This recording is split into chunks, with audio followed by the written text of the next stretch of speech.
Alright, so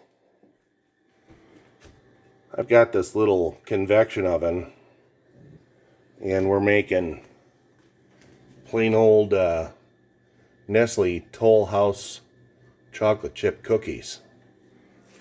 And the Wonder Machine is this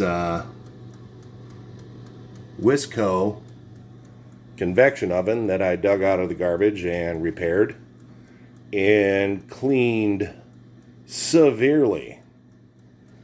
We got some going in there right now, and they're working pretty darn good. So, trick to convection, you know, if it says like the temperature is supposed to bake at 375, you're either supposed to reduce your cooking time or reduce your cooking temperature. But it seems to be working really good. Talk to you guys later.